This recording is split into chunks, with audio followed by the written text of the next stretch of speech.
दोस्तों नमस्कार, मैं Vinay Kumar. Study for goals में आप सबों का स्वागत है।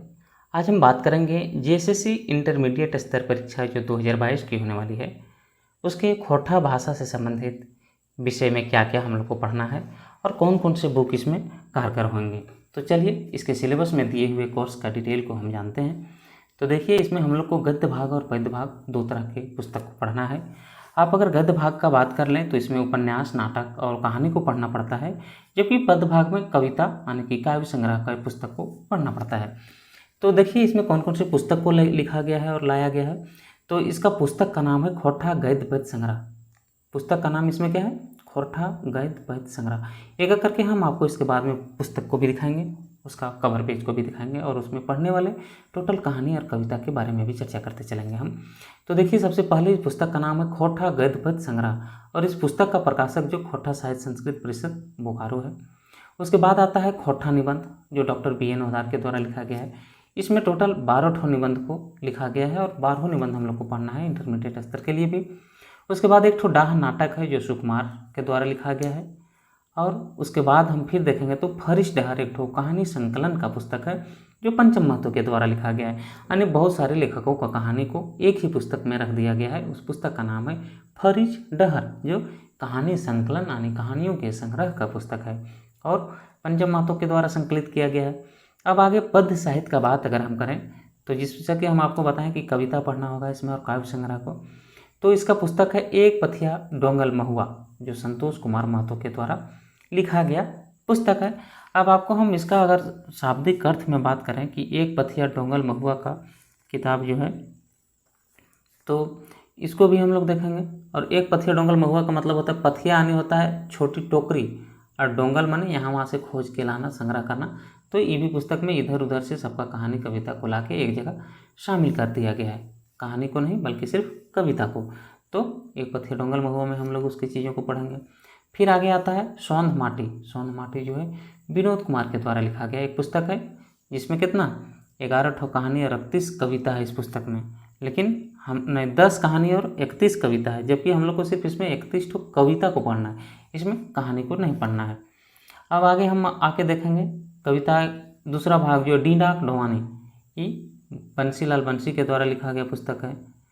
और इसी तरह एक और पुस्तक है तातर और लहमाल जो शिवनाथ परमानी के द्वारा लिखा गया पुस्तक है। तो और इसके बाद खोरठा व्याकरण का पुस्तक जो हम लोग AK झा के द्वारा लिखा गया है, उस पुस्तक को पढ़ना है व्याकरण के लिए। और इसके बाद में समय समय पर जो भी निबंध उबंध आते रहता है इनके साहित्य का, उनको कुछ कुछ देख लेंगे। तो जैसा हम अभी आपको बता रहे थे कि प्रत्येक पुस्तक के कवर पेज को दिखाएंगे, उसमें पढ़ने वाली चीज़ों को बताएंगे। तो देखिए, सबसे पहला पुस्तक जो है खोरठा गद्य पद्य संग्रह, इस पुस्तक को देखेंगे आप। इस पुस्तक के प्रधान संपादक के रूप में AK झा हैं और कार्यकारी संपादक अगर जाना जाए इसका तो शिवनाथ प्रामाणिक हैं। अब आइए हम बात करते हैं कि इस पुस्तक में आखिर रखा क्या क्या गया भाई, जिसको हम पढ़ेंगे। तो इसमें टोटल 23 कविता को शामिल किया गया है, एक नाटक है यानी एकांकी नाटक है वो छोटा सा है, और 4 कहानी है, 3 लेख है, इसमें 2 संस्मरण है और 1 आत्रा वृत्तांत है, 1 शब्द चित्र है और 2 जीवनी है। जीवनी यानी किसी व्यक्ति के ऊपर लिखा गया कार्य को, घटना को जीवनी बोलते हैं। उसी तरह जीवनी 2 पढ़ना है इसमें। आत्रा वृत्तांत यानी कवि कहीं गया है उस बात का उल्लेख कर रहा है लेख के माध्यम से, वो आत्रा वृत्तांत को देखेंगे हम लोग, यानी घूमने उमने का चीज़ों को। संस्मरण है यानी मन पढ़ने वाला चीज़, मन परवा लेख बोलते हैं संस्मरण को हिंदी में, तो उसको पढ़ना है। कहानी और लेख तो आप जानते ही हैं। तो खोरठा गद्य पद्य संग्रह में इतने चीज़ों को पढ़ना है हम लोग को। इसके बाद अगर हम बात करेंगे फिर किस में, खोरठा साहित्य निबंध, इसमें जो है इस पुस्तक को यानी साहित्य निबंध कहने का मतलब खोरठा निबंध ही पुस्तक का नाम इसका ऐसा लिख दिया गया है और इसके लेखक डॉक्टर BN ओहदार हैं। और इस पुस्तक में टोटल जो 12 निबंध को शामिल किया गया है, जिसमें से है बखेड़ा में बखेड़ा लिंग बखेड़ा, सबटा चले हैं, हम ओ खड़ा हों, और इसी तरह से टोटल 12 चीज़ों को शामिल किया गया, यानी 12 निबंध को शामिल किया गया। इसके बाद एक आता है डाह, ये जो खोरठा का नाटक है। इसके लेखक कौन है? देखिए आपको दिख जाएगा सुकुमार, इनका पूरा नाम सुरेश कुमार विश्वकर्मा है, इन्हीं के द्वारा लिखा गया ये नाटक है। इसके बाद आगे देखेंगे फरिश डहर। फरिश डहर जो है खोटा कहानी का गोच है, यानी इसमें टोटल कहानियों को शामिल किया गया है, इसीलिए गोच कहा दिया, यानी कहानी का एक भंडार है कहिए तो एक तरह से फरिश डहर पुस्तक में। तो इसमें हम फरिश डहर में बहुत सारे कविता कहानी को पढ़ेंगे। तो फरिश डहर में कौन कौन सा कहानी को पढ़ेंगे भाई? पंचम महतो के ये द्वारा लिखा गया है। तो इसमें देखिए, इसमें टोटल हम लोग देखेंगे 11 ठो कहानी को, जिसमें से आता है हेराइल हंसी उदासी, बेणाइल छुआ, कर्मा, दीदी जी, रकतबारी, डायन, चटिया, मनान, मनेक बेथा और भूत। तो ये कहानी संग्रह का पुस्तक है। इसमें हम लोग उन चीज़ों को पढ़ेंगे, इसका भी हमने नाम लिया। देखिए पंचम महतो, उसके राइटर को दिखा दिए आपको हम। उसके बाद आता है एक पथिया डोंगल महुआ। इस पुस्तक के लेखक जो हैं कौन है? संतोष कुमार महतो। हम आपको बता दें कि ये भी एक कविताओं का संकलन का पुस्तक है। इसमें कविता को संग्रहित करके लिखा गया है और इस पुस्तक का 2 बार 1990 और 2005 में रामधन प्रकाशन के द्वारा प्रकाशित कराया गया है। एक पथिया डोंगल महुआ, इसमें पथिया का मतलब छोटी टोकरी से है, डोंगल यानी यहाँ वहाँ से बीनने से संबंधित है, यहाँ वहाँ से चुन के रखा गया है, इसीलिए डोंगल कहा गया। और महुआ तो आप जानते ही हैं महुआ का। तो इसमें टोटल 47 कविताओं को पढ़ना है, जिसमें से है कि हामिन सब एक, आगू करब अपन देश, जय जवान जय किसान, आज है काई खोठा। तो इनसे ऐसे कुछ कुछ चीज़ों को पढ़ना है एक पथिया डोंगल महुआ में। अब हम बात करेंगे इसके आगे आए हुए पुस्तक धोइयक धमक, यानी सोंध माटी का बात किया गया है। तो सोंध माटी में टोटल 31 ठो कविता का भाग जो है हमको उसको पढ़ना है, ना कि इसके 10 कहानी को। कहानी नहीं पढ़ना भाई, इसका कविता को पढ़ना है। 31 जो कविता इसमें शामिल है, इसको हम लोग इसमें देखेंगे। देखिए धोइयक धमक डॉक्टर विनोद कुमार के द्वारा लिखा गया पुस्तक है। इसमें हम लोग जानेंगे देखेंगे बहुत सारी चीज़ों को। 31 कविता में कविता कुछ नाम हम आपको बता दें, जैसे आजादी, रईस्का, नीम, रेमन, जुआन, यही सब चीज़ है जिसको हम पढ़ेंगे। उसके बाद एक और कवि पुस्तक है जिसका नाम हम बताए थे डींडाक डोवानी, यानी डींडाक मतलब क्या होता है? घर, रहने का घर कह सकते हैं। अपना जन्मस्थली को बोला जाता है डींडा। तो वही डींडाक डोवानी एक खोटा काव्य संग्रह टाइप का पुस्तक है और इसके लेखक देखिए बंसीलाल बंसी हैं। और इस पुस्तक का प्रकाशन जो खोटा साहित्य संस्कृत परिषद के द्वारा कराया गया है।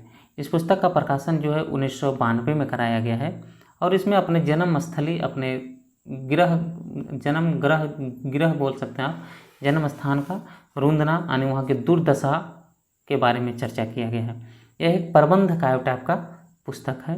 इसके भूमिका को जो है ए.के. झा के द्वारा लिखा गया है और इसमें टोटल 6 सर्ग यानी 6 अध्याय को शामिल किया गया है, जिसमें आता है डींडा, सपून, हुलस्थुल, डहर, पोहा, खांधार, महुआ और कर्मा। इसमें क्या है? देखिए महुआ जो है इसमें पिता रहता है जगन का, और कर्मा जो है और सुगिया पति पत्नी इस पुस्तक में कहानी को देखने को मिलेगा आपको। इसके बाद आता है तातल और हेमाल। तातल का अर्थ होता है गर्म यानी, और हेमाल का मतलब होता है ठंडा, बासी, कनकन, ठीक ना। तातल माने धीपल।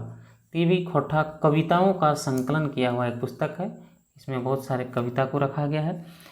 फुटकर कविता संग्रह पुस्तक है इसमें। इसका भी खोटा साहित्य कुटीर बैतमारा बोकारो जो है उसके द्वारा लिखा गया है और इस पुस्तक में भी 25 ठो कविता को रखा गया है। कितना कविता है? तो 25 कविता इसमें हम लोग को पढ़ना है। इसमें कविता कौन कौन है? तो जोहार, डहर बनाए चाल रे, सोमाइल झरना, बुनियाद एक पत्थर, यही सब पुस्तक इसमें शामिल कराया गया है जो शिवनाथ प्रामाणिक के द्वारा लिखा गया है। और इसमें व्याकरण का जो पुस्तक पढ़ना है हम लोग को, खोटा साहित्य सदानिक व्याकरण जो ए.के. झा के द्वारा लिखा गया है, इस पुस्तक को पढ़ना है, यानी कंप्लीट व्याकरण को हम लोग को पढ़ना है। तो दोस्तों हम आपको बताते चले कि स्टडी फॉर गोल्स के द्वारा इन सभी चीज़ों को आपको हैंड रिटेन शॉर्ट नोट्स भी मिल जाएगा, व्याकरण का भी, संज्ञा सर्वनाम, जो भी सारी चीज़ें सबका आपको मिल जाएगा यहाँ पर। और मात्र देखिए 449 रुपये में कंप्लीट लाइन बाय लाइन प्रत्येक चैप्टर बाय चैप्टर आपको पढ़ाया जाएगा, जिसमें आपको क्या क्या मिलेगा 449 रुपये में भाई। तो कोर्स में इसमें कंप्लीट वीडियो लेक्चर मिलेगा, टोटल एक एक चैप्टर का, एक एक लाइन का कहिए तो कंप्लीट हैंड रिटन नोट्स मिलेगा, सबका शॉर्ट नोट्स मिलेगा, ताकि आप कम समय में ज़्यादा बार रिवीजन कर सकें, ज़्यादा से ज़्यादा अच्छा मार्क्स ला सकें। चैप्टर वाइज सेक्शनल टेस्ट आप देखेंगे कि किसी में 31 ठो कविता पढ़ लिए तो 31 कविता का अलग अलग चैप्टर बाय चैप्टर क्या आपको ऑब्जेक्टिव टाइप का क्वेश्चन प्रोवाइड कराया जाएगा। 10 ठो फुल लेंथ टेस्ट यानी कि जितना पुस्तक आप देखें टोटल परीक्षा के पैटर्न के अनुरूप परीक्षा में जिस तरह से पूछा जाता है हूबहू 10 ठो सेट आपको उपलब्ध करा दिया जाएगा। और विगत वर्षों यानी पुराने सालों का जो भी एग्ज़ाम लिया गया है कोटा से उन सारे प्रीवियस ईयर क्वेश्चन को भी आपको दिया जाएगा। और डाउट क्लियरेंस का व्हाट्सएप ग्रुप हमारा है, टेलीग्राम ग्रुप है जिसमें रोज़ कहिए तो आप क्या इसमें यूज कराया जाता है। तो दोस्तों आप देख सकते हैं कि कंप्लीट कोटा के लिए हमारा पुस्तक भी आया है कुछ, वहाँ से भी देख सकते हैं। और स्टडी फॉर गोल्स फ्री कराता है डेली क्विज टेलीग्राम चैनल पर, आप वहाँ भी 8 बजे और 9 बजे आके अटेंड कर सकते हैं। तो दोस्तों इन सारी बातों को ध्यान रखते हुए एकदम मार्केट की सबसे कम प्राइस और एकदम अच्छा मटेरियल कह सकते हैं आपको स्टडी फॉर गोल्स पर मिल जाएगा, जो विनय सर और रंजित सर के द्वारा संकलित किया हुआ सारा चीज़ ऑथेंटिक रूप से मिलने के बाद ही हम आपको प्रोवाइड कराते हैं, जिसमें परीक्षा के पूर्ण पैटर्न को फॉलो किया जाता है, जहाँ से आपके क्वेश्चन को छूटने की कोई संभावना नहीं होती है। तो आप देर ना करते हुए जितना जल्दी हो सके हमारे इस कोर्स को परचेज कर लेंगे और इंटरमीडिएट लेवल की परीक्षा जो है उस पर आप अपना मजबूती से पकड़ बना पाएंगे। हम आपको बताते चलें कि इस पुस्तक का यानी कि इस एग्जामिनेशन का पूरा क्या पैटर्न है, हम थोड़ा उस पर 1 मिनट आपको चर्चा से बता देते हैं। तो आपको बता दें कि जो इंटरमीडिएट लेवल का ये एग्जामिनेशन होने वाला है इसका एडवर्टाइजमेंट नंबर जो है 7/2022 है। इसमें टोटल 10 ठो पोस्ट के लिए एग्ज़ाम होना है, सब में क्लर्क टाइप का यानी टाइपिंग पोस्ट है। इस एग्ज़ाम के लिए जो परीक्षा फॉर्म भरने का जो आया था रजिस्ट्रेशन खुला था 20/5/2022 से 19/6/2022 तक इसका रजिस्ट्रेशन हो चुका है। ये परीक्षा मात्र एक चरण में जो मुख्य परीक्षा के नाम से जाना जाएगा और लेगा उसमें आपका 3 शिफ्ट में 3 एग्ज़ाम होगा और प्रत्येक पाली कितना 2-2 घंटा का होगा। तो कौन सा पाली में कितना नंबर का क्वेश्चन पूछा जाएगा हम इस पर पहले बात कर लेते हैं। तो आपका पत्र 1 इसमें भाषा और ज्ञान से संबंधित चीज़ों को बताना है। भाषा ज्ञान कहने का मतलब हिंदी और अंग्रेजी से आपको क्वेश्चन पूछा जाएगा, जिसमें 60 क्वेश्चन हिंदी का और 60 क्वेश्चन अंग्रेजी का रहेगा, यानी टोटल 120 क्वेश्चन रहेगा और मात्र 30% नंबर इसमें आपको लाना है। अगर आप 30% से कम नंबर लाते हैं पत्र 1 में तो आपका आगे का क्वेश्चन कॉपी क्या कहते हैं चेक नहीं होगा और आप फेल हो जाएंगे। इसीलिए कम से कम 30% मार्क्स हिंदी इंग्लिश मिला के आपको लाना है 120 नंबर के क्वेश्चन में। उसके बाद आपको पत्र 2 जो जनजातीय और क्षेत्रीय भाषा विभाग से रहेगा, इसमें मात्र 100 क्वेश्चन रहेगा और 2 घंटे का रहेगा। प्रत्येक क्वेश्चन 3 नंबर का रहेगा और आप अगर एक सही करेंगे तो 3 नंबर मिलेगा और गलत करेंगे तो 1 नंबर काट लिया जाएगा। तो इस तरह से कहा जाए तो 300 नंबर का आपका कोटा भाषा से संबंधित पुस्तक को शामिल किया गया है। और इसमें क्षेत्रीय भाषा में आपको गद्य भाग और पद्य भाग 2 तरह से पढ़ना है आपको, जैसा कि अभी हमने बताया सारा कोर्स का डिटेल क्या क्या है इस पुस्तक का, कौन सा नाटक पढ़ना है, कौन सा कविता पढ़ना है, कौन सा कहानी पढ़ना है, कौन से राइटर का पढ़ना है, कौन से प्रकाशक का पढ़ना है, इन सारी चीज़ों को हम आपको बता दें। अब इसका एक जो 3rd पेपर और होगा उसमें आपको जनरल नॉलेज मैथ इसमें नहीं पूछेगा आपको, और टाइपिंग से संबंधित चीज़ों को पूछ लिया जाएगा। इसमें टाइपिंग का कहने का मतलब कंप्यूटर ज्ञान तो पूछा ही जाएगा, पावर पॉइंट एक्सेल ये सब तो रहेगा ही रहेगा, लेकिन उसके बाद भी अगर आप टाइपराइटर कहीं देखे होंगे तो उसमें अपने कानी उंगली से कौन सा लेटर को दबाते हैं, ज लिखने के लिए कौन सा उंगली का प्रयोग किया जाता है, तो फ का पोजीशन जो है आपके कीबोर्ड में किस जगह पर है, इन सारी बातों को यानी टंकन से संबंधित क्वेश्चन भी इसमें पूछा जाता है, जो पिछले एग्जामिनेशन में पूछा गया था। इसी के आधार पर हम आपको बता रहे हैं। तो हम अगर आप लोगों का रिक्वेस्ट होगा तो कोटा भाषा के बाद कुछ उस पर भी डिस्कशन करेंगे और कुछ उसका भी मटेरियल प्रोवाइड करने का कोशिश करेंगे। तो दोस्तों नमस्कार, आप देखते रहिए स्टडी फॉर गोल्स और डाउनलोड कीजिए और लाभ लीजिए यहाँ से। तब तक के लिए आप सबों को धन्यवाद।